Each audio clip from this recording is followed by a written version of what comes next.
Welcome to the Slop Temple. We pray this video helps. You're starting with the essentials. Sign in, then create a new grid named for your project. Choose dimensions now, for example, 10x10 with 50 px cells, because scale affects every choice. Once done, pick a color palette and enable Snap to Grid so lines stay clean.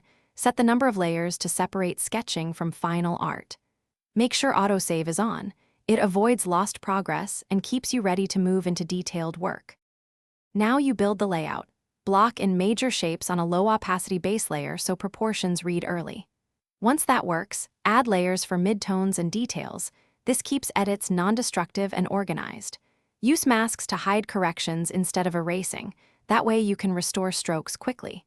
Make use of rulers and alignment tools to keep elements consistent and zoom in for fine work.